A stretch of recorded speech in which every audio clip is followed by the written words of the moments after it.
Good afternoon, Evertonians. Welcome to Dockside Live for our away trip to Brighton and Hove Albion, the team that we played in a competitive match for the first time here at Hill Dickinson and got a beautiful 2-0 win in our first game at our brand new stadium. We head down there looking to repeat the same, to be honest with you. Joined in the studio once again by Tony Hibbert. Before though, Tony, we get chatting, and we've got a lot to chat about when it comes to team news. I think we should just jump straight in and just give the viewers the team news today, because we have got some interesting stuff going on. One position that's never interesting for Everton, England's number one and Everton's number one, is of course the one and only Jordan Pickford. Safe as houses between the sticks. This is where it gets interesting, Evertonians. Left back Jared Branthwaite is playing left back today. Back from injury, back into the team. Michael Keane back from suspension and back into the team at centre back alongside the captain today, James Tarkowski. And then back to his unfamiliar, but getting kind of familiar at this point, right back position, Jake O'Brien. So 4 centre backs in defence. A bit more of a normal look in midfield with Idrissa Gana-Gueye and James Garner pairing up in the holding midfield spots before. Of course, back from AFCON, Iliman Ndiaye, Starboy at left wing. In the middle is Keenan Dewsbury-Hall, also back from injury, which is very, very exciting. And then a bit of a surprise at right wing. Harrison Armstrong keeps his position in the squad despite the return of Dewsbury-Hall, and Tierno Barry up front on his, I think, 4 goals in 5 goal scoring run. Now, there's some stuff that we would expect in there, Tony. Garner and Garner in holding midfield. Keane and Tarkowski have been with injuries, and with O'Brien at right back are basically 2 starting centre backs for the whole season. Barry's on a good run of form. He's scoring goals. Ndiaye's back. All of this sounds normal, sounds positive. And I'm not saying the other stuff isn't positive, but when I seen the team news, were you as shocked? I was shocked. As I am? I was shocked. Obviously, there must be an injury to Mikalenko. That was one of the things that jumped out at me straight away, because he's not even on the bench. No, that's the same. So I'm presuming there must be an injury. He's picked something up in training, or maybe in a knock in the game, and it's just got worse, or he's just not fit enough, probably. So yeah, I think that's the decision for that.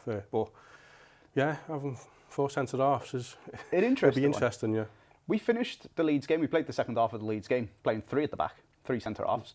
It worked really well. It changed the game. It was good tactical management from the manager.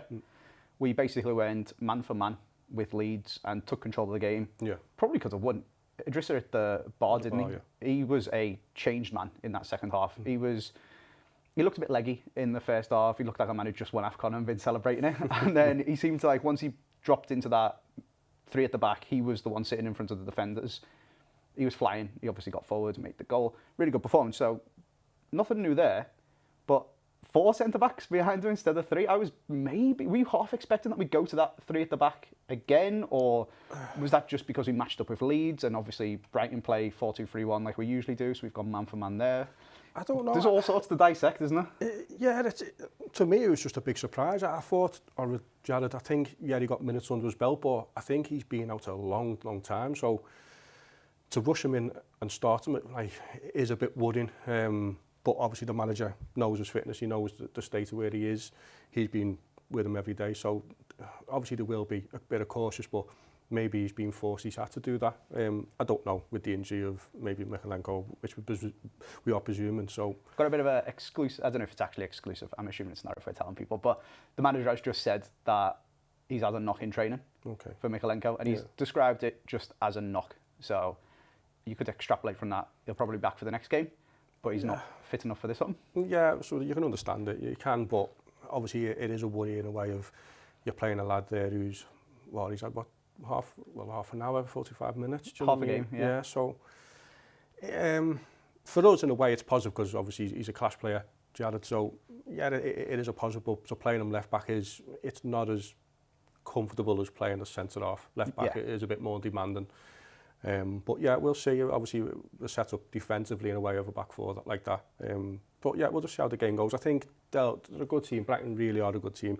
I think we just need to stay into it again. I think obviously our away record speaks for itself. I think we're doing a lot more better than we are at home. Yeah. So positive wise, yeah, I'm looking forward to that. I just hope that we stay in the game and obviously we nick it like we have done all away games. You'd expect a good defensive performance, a very solidified defence, having 4 centre-backs on the pitch, which is always the basis for a good performance away from home, and then try and nick a goal. Do you reckon we could maybe be simplifying it a bit too much? Could we actually be playing 3 at the back, but then that would, I guess, leave Jake O'Brien as a right mid? That's a bit of a stretch too far. I was trying to work it out. I was thinking, is he trying to be in a way of setting it up in that way? But yeah, our formation will be different as the game plays, and I can't put any of the lads in different positions to figure it out. So I'm presuming we are, there's a 4 centre halves more or less at the back. So it's just for me in a way of, I hope we just don't like sit back. I hope we're not too defensive in a way of, and we're just getting pressure and pressure and pressure. They've got to come at us. They're at home. They will come at us. They will run out the ball. They play some nice football and will still want to play football.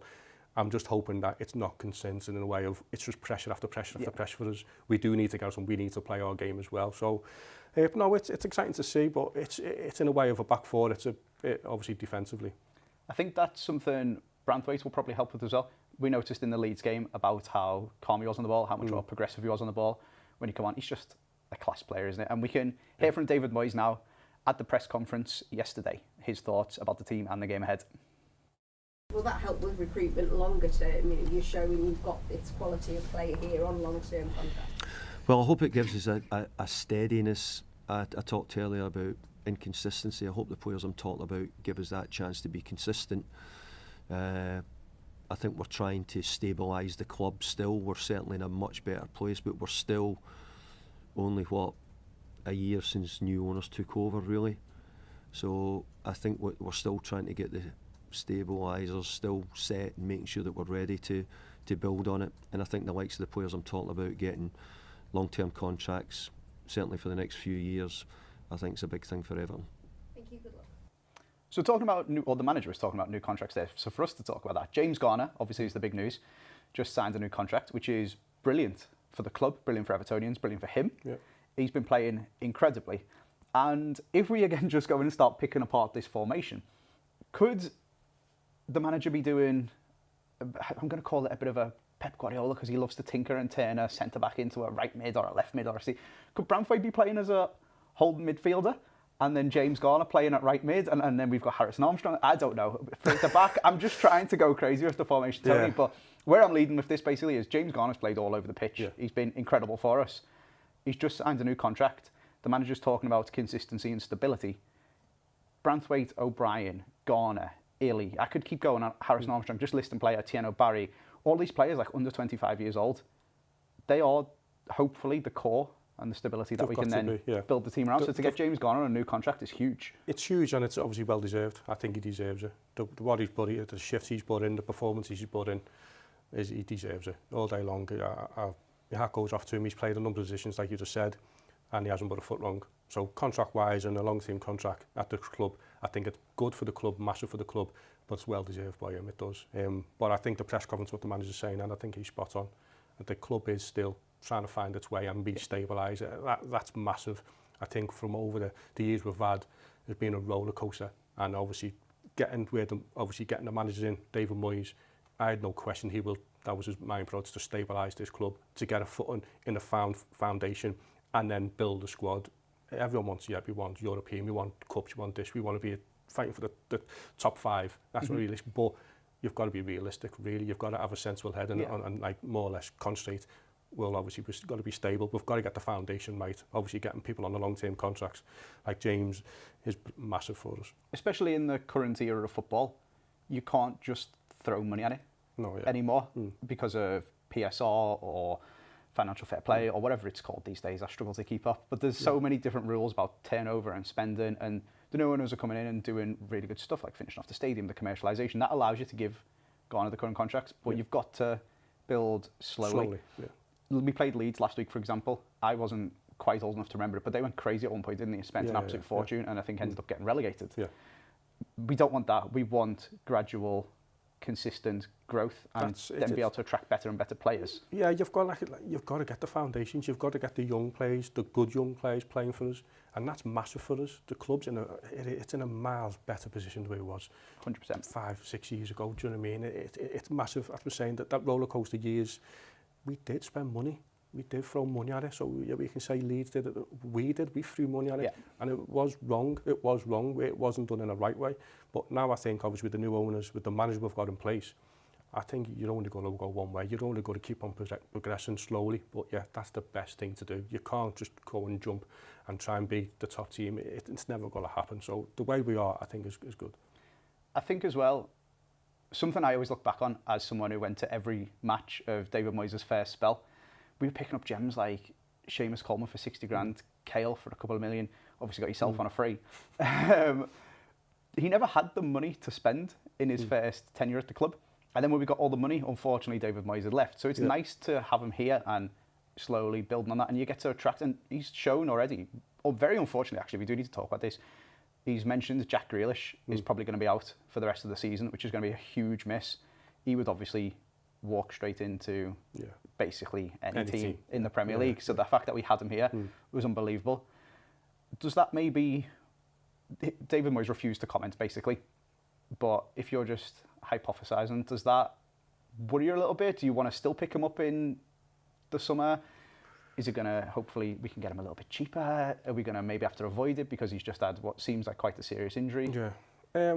I think, obviously, the talks will be going in the background. I think we won't know what is going on. But ideally, I think, as a club, they've got to look at that option. They've got to look at getting him for next year.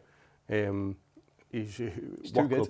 As I say, what club wouldn't? Yeah. So I think they've got to talk about it. They've got to have options. They've got to see, obviously, wages are going to be a big factor. Obviously, what City wants in money-wise, it all plays part of it. And I think that's in a way of, that's maybe hampering this transfer window as well. So they've got to, in a club, they've got to, like, which I'm presuming they are, and I'm hoping they are, that they're trying to juggle, they're trying to find out what can they do, where the money, what is priority, where it is. That's up to them club, that's up to them now to decide. Well, obviously, if Jack from he's got an X amount of money, he's on this wages, that's got to take it out of this budget. So I wouldn't see surprise, and I don't think, like I've heard the manager say plenty of times, rushing in to try and get someone. Yeah, everyone wants to see players come in. That's no matter, no other transfer, every fan wants to see new players coming in and good players coming in. But it's never the case. It's got to be sensible. It's got to be the right players. So money-wise is a massive problem with us in a way of trying to figure out what market to go in. But I think we've got the right people to sort that. I think the manager and the people, the owners here, they know what to do. It's the 31st of January today, which I initially thought, oh, January transfer deadline day. It's not actually, because it's a Saturday. It's on the 2nd, which is Monday, 7 p.m. So we've still got a bit of time to do some work. When I was watching the manager's press conference, the full thing, he mentioned, I think for the first time, or at least that I picked up on, specifically saying that he wants a right back. He said we've been looking for a year. Now, he's always sort of been, not polite, but like danced around the topic, classic PR. Oh yeah, we're always looking for players. If the right player comes, we'll buy the right player, etc., etc. And it's kind of like footballer interviews, copy and paste. This time he actually said, we've been looking for a right back for a year. I think this team sheet highlights that we do really need on. So we've got a couple of days and fingers crossed, even if it's just a loan, just to stabilise until the summer, because that's when you can actually do proper business, I'm calling it. It's not like Band-Aid, crazy prices. Like, it's obviously just rumours, but you're seeing like, even the BBC reporting like 50 million for Strand Larson and stuff like that. That makes Tierno O'Barry look like a bargain when he scored 4 goals in his last 5 games, and the club's never released the official amounts that players are gone for, but his release clause was 34, I think, and we've paid significantly less, people reporting like 25 to 30 million.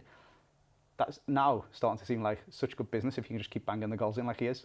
He's got to score goals no matter what, so obviously it's good for us, it's good for him, it's good for the club in a way of his price, so it is, you're always going to get crazy numbers battered about, but at the end of the day, people will pay what they want. So you're never quite in a way of, oh, he's worth this or he's going to go to this. It's whatever they get sold for. That's the price and what people are willing to pay. Sure. It's simple as, but we'll see. Yeah, we'll see. Obviously, I think we shouldn't rush into anything really this transfer window. Like you just said, he's saying about the right back.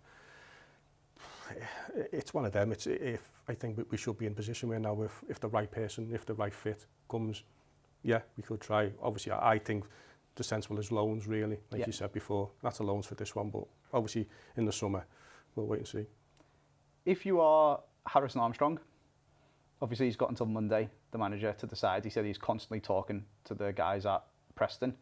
would you be wanting to go back to Preston, or if you're regularly starting in the Premier League? If I'm Armstrong? If you were Harrison Armstrong, no, I want to be here. You'd be staying here? I want to be here. Obviously, he is going to get minutes no matter what. He is going to be starting for Preston if he does go back. But being around the first team, playing for a club you've been here since you were a kid, obviously I don't know if he's an Evertonian or not, but it'll be a massive part of his life. He's been here that long. He knows the ins and outs of the club. Mm-hmm. You want to make the first team. He's had a taste of it. Him in his head needs to be, he's grabbing every tune he can. He needs to make other people worry about him and worry about their positions. That's his mentality. I'm hoping that's his mentality anyway. The manager actually gave him a compliment in the press conference, which jumped out to me because, I mean, you can probably talk about what Moyes is like behind closed doors a little bit more, but he always seems, to the media at least, and in press conferences and stuff, very stern and stoic and doesn't give too much away, never goes too negative, never goes too positive. But he said about Harrison Armstrong, he doesn't look out of place in the Premier League. And he said it in a very sort of complimentary manner. Now, that kind of jumped out to me, thinking, okay, this young lad's just turned 19, but the manager's willing to put so much trust into him. We're now playing Barry at striker, Illy maybe off the striker, because we've then got what you would call 4 centre mids, CDMs, central attacker mids, whatever you'd want to call them, Garner, Illy, Dewsbury Hall, Armstrong. We're assuming Harrison Armstrong's playing right mid. That's quite a lot. That's, again, a lot of trust to what's not his natural position for the manager to say, go and do a job away from home at Brighton, who are doing really well. Well, he's earned it. I think, obviously, what the manager's seen in training, they've seen in games, he's given the manager trust. What we can see, he's a top player. So obviously the manager knows that. He's seen it. He's probably seen it before any of us. Do you know what I mean? So he knows how a good player he is. He's proved it when he's played on here. He's proved it when he's went out and played for Preston. So he's give the manager trust for him, and the manager will give him and reward him and playing him in games and playing him out of position, because he's got the trust. He knows he can do a job for us. The same as playing in James Garner at right back or left back. He's got the trust in him. Mm-hmm. You know that player can do it. So it's a big achievement for Armstrong, for the manager to trust him that much, to play him in a maybe a weaker position that he wants. But it's good for him that he's willing to do it and he wants to play. If we then spin that on its head, if you're Nathan Patterson, would you be really frustrated? What would you then be doing to try and get back into the team? You've obviously got a natural centre-back playing ahead of you. The manager's talking about needing a right-back. He's got to show strong character. He's got to be... Yeah, I was surprised when I didn't see him play while starting. I don't think he'd done anything wrong. I don't think anyone really shone in the last game here. I don't think anyone was stuck out and was like man of the match or a great performance. I think it was a poor performance for us. So it's not in a way that he had a bad game. I just think in a way, as he's a right back, I think he'll get better and better with minutes under his belt. Sure. I was just surprised today to see the team shooting away O'Brien back there. I just think for balance and obviously the shape of us, it helps having a right back. Sure. If that's Seamus, if that's Patterson, whoever it is, I think having a right back who's comfortable there and knows the position well will give us a lot more better shape and free of play than O'Brien. But O'Brien does a job for us. He's been doing well, to be fair to him. It makes us very defensively solid. Yeah, that's what I'm saying. He offers defensively. He gives us, in a way of a back four, a defensive aspect of it. But it's just in a way of me personally, I would like to see. Well, you are a right back, aren't you? So you're right back alliance, basically. It's like goalkeeper alliance. Yeah. And I guess it's also just the way the manager does man management, I guess. He's always, as well, talking about needing more from Tierno Barry. He scored 4 goals, in fact. Well, he has to score goals. I want to see him score more goals. But that's just David Moyes' man management and trying to bring the best out of players. And Tierno Barry, I will always hold my hands up and be #1 fan club of Tierno Barry. I've wanted him to do well. He seems like such a nice guy since he's come in. And he seems to be absolutely smashing it. He's scoring goals for fun. Fingers crossed he can do the same today. And we can actually hear a little bit from him in an interview at Finch Farm earlier this week. No, it's just before the game we were in the hotel and I am on TikTok, I scroll and I see saw the dance of Rodman, the girl who play in USA, I think. And I say, oh, this dance is like with a lot of style. I need to do the same. So I try in the mirror to see it's good or not. And I say, oh, today, no, I need to do that, and I do. Have you got more planned? No, but now I say every time I score, I need to dance. A new dance. Just the dance? Yeah. Not the bow and arrow? No, of course, it's my signature. I need to do that, but I do. I All need of to, them? yeah. Brilliant. Can you describe the feeling now then that you've scored 4 in 5 Premier League games? Can you describe that feeling that you have when you have the ball and you're going to goal? I think I know this moment coming because, like I said before, when I play for Basel, I have this same situation. Like for 6 months, I didn't score. I scored just 1 goal, but just that in 6 months. So it's not a good statistic for a striker. But after that, I scored 11 goals in 4 months. So I know this feeling, what I need to do to change this situation. And also now I play in the best league of the world. So it's normal, it's difficult for me. I'm just 23 years old. 3 years ago, I played in 2nd division in Belgium. So, I need to take my time because I don't do academy before, I do nothing. So that's why sometimes I can't don't do a good control or something like that. I just need to learn with my partner, with the coach. He helped me a lot, so it's okay. How many celebrations were you practicing in the mirror, Tony? Looking in the mirror? No, absolutely not at all. He's doing really well, isn't he? He's just mentioned there, a few years ago, he was in the 2nd division in Belgium. He spent a year there, and I went to the 1st Belgian division. He spent a year there and went to Spain. He spent a year there and has come to Everton. For a young lad, he's bounced around a lot, and you can understand the taking a little bit of time to get settled in. He showed that in the Liga as well, like the first 6 months, not really firing. Second 6 months, I think he said he bagged 11 goals. Yeah. It looks like he's doing the same thing again. And hopefully we don't sell him and he does the same thing next season as well. No, yeah, obviously he's doing well. You can still see he's quite raw. He still needs to adapt and to learn a lot of stuff as a centre forward. And obviously he's had a good club to learn that. The coaches here, the players around him, surely obviously are helping him out. And obviously he seems a nice lad. An interesting thing I've seen as well, the fitness team have got him on a programme to basically bulk up. Because he's a big lad in terms of stature, like height. But he's talking about, do you want him to grow his legs and stuff like that, which is an interesting, I guess, insight into the other side of football. Like or at least me, I imagine football and you're going to your footy training and you're just playing footy all day. But how much of it would be like as a percentage, like out on the pitch versus like strength work, conditioning, gym work, all different stuff like that? Like how much are you doing with a ball at your feet? A lot of it is obviously football based and obviously shape work out on the pitch, working wise. Sure. And then it'll always be either the lads will go before they go to training and they'll do it after. A lot of lads will do have a programme after training. Okay. So they'll do the football outside and then they'll come back in the gym and do some more weights or activities or whatever they do. They'll have their own programme to do like that. Their own individual PT? Yeah, that's quite standard. It was there when we were there. Lads were doing it. So it's quite standard, and obviously you're here now. Obviously, I think it's going into the academy, so there'll be academy lads, younger lads, will have their own bonus programs. Wow. So it's not just running around the football pitch. It's interesting though. It I guess speaks to the physicality of the Premier League because that gets mentioned so much, doesn't it? About even Tiano himself just called it the hardest league in the world. You do watch other leagues, and you see like there's maybe. Every league's got its own different style of football. The Premier League is really physical, and he's a tall lad. But if he can become, I think, did we see it with Lukaku when he was here? When he turned up, he was quite tall as well and fast, but he was quite skinny, and then he started to beef up, and he was holding the defenders off. And I'll always remember that game where we played him against Arsenal. Yeah, I think we played him right wing, literally just to bully their left back because he becomes such a physical presence on the pitch. Yeah, Romelu, he was a big lad anyway. And to get him in the gym was quite hard.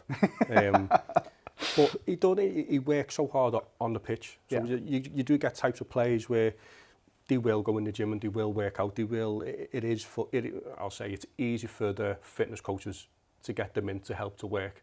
Some lads are completely different. Sure. So it is that you've got to pull them in. You've got to make sure they get in. But Romelu was different. He was built. He was naturally strong. Sure. Romelu. And to be honest, the amount of hours he spent away from training in a way of on his own, in a way of like after training, with the centre forwards was frightening. He was always finishing, always doing centre forward stuff, no matter what, every day after training. And obviously his finishing was, we all know, it was I know unbelievable. Tierno has spoken about having him as someone that he admires and looks up to. It's a good mould to follow, isn't it? So if he goes down a similar route, I would be absolutely delighted. We can see some live pictures now, the players coming out, the fair play handshake, etc., etc. So we're getting ready to hand you over to our commentary team very, very shortly. You are, I assume, a lot of you guys watching on YouTube. If you would like to carry on, watch me and Tony at half-time with a little bit of half-time analysis and a full-time breakdown.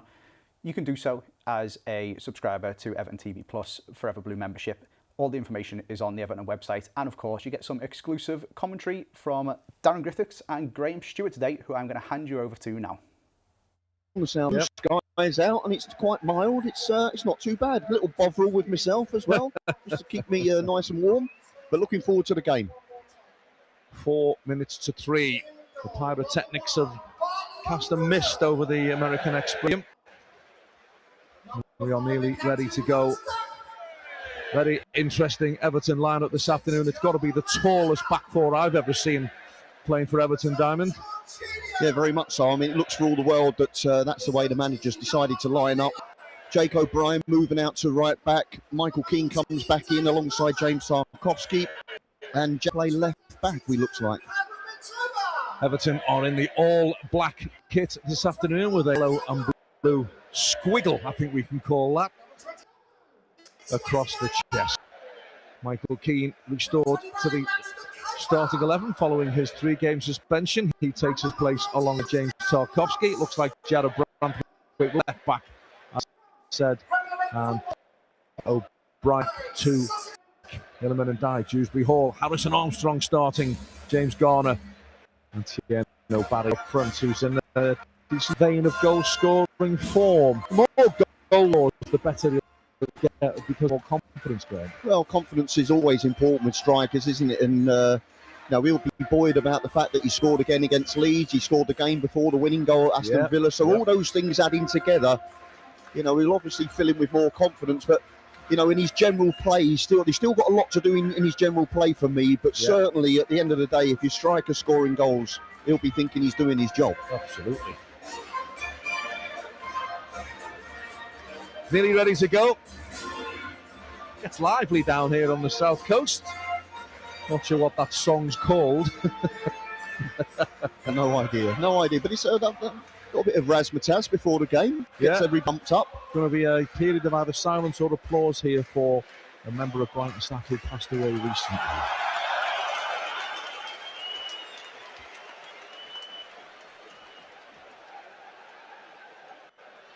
Ladies and gentlemen, everyone at the club was devastated to hear of the death of Rado Vidicic on Tuesday.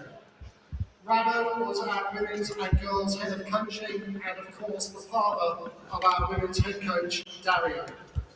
Rado's commitment to developing players and strengthening the club's footballing vision has left a lasting mark here at the Albion. There will now be a moment's applause for Rado as we send our love and thoughts to Dario and his family at this difficult time.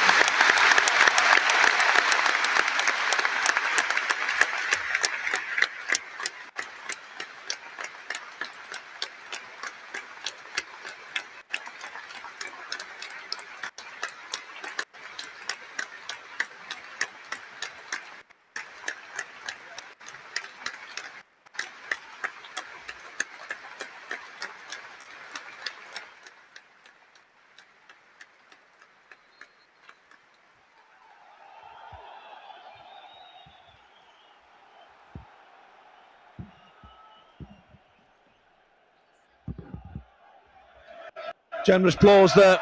The Everton joining in, you'd expect nothing less. And we are ready to go here now at the American Express Stadium. Everton's away form a little bit better than Hill Dickinson form at the moment, Diamond. Yeah, we've had some success on the road of late, haven't we? Fantastic performance at Nottingham Forest, another one at Aston Villa. 6 points from those 2 games, you know. Really, really good travelling on the road. We've got to try and turn that round a little bit at Hill Dickinson, but this represents another opportunity for us away from home. And I think the dress up suits the away games at this moment in time. Brighton have kicked off. Everton attacking right to left. Jordan Pickford has the Evertonians behind, away to our right-hand side. Brighton have possession near the line with Ruta. Ruta gallops forward. Ruta slides it forward. Michael King stretches out a leg and does really well, Graham. He actually did really, really well, because it was less than comfortable position for him to find himself in there, but he did really well with Michael Keane on his return. On the stretch, he won possession. Well, Tieno Barry's just clattered into Lewis Dunk on this near side. I don't mind a little bit of background. You know, the beauty of that was, at no moment did he look at where the ball was. He just ran into him, didn't he? And the ball happened to arrive at the same time. So I just see now we're lining up in the middle of midfield as well, because there was talk before the game of who play on that right-hand side, and it looks like it's Harrison Armstrong who's going to take up that sort of right-sided position. Jimmy Garner and Adrissa holding midfield players, Illy on the left and Kiernan just off Barry. Van Heck has possession. Talking to his cousin in the hotel this morning. Here's Carlos Baleba. Carlos Baleba has it again in the middle of the park, in the Brighton half of the field. Oh, he nearly gave it straight to Iliman and Dye. He was lucky then. It reached Karioglu on this near side. He got lucky there, he certainly did. Here's Ayari taking it forward, urged to shoot, back to Karioglu. He dinks it into the penalty area. Real chance, just wide. Corner kick, Brighton. Wow, what a start. Yeah, but that comes from a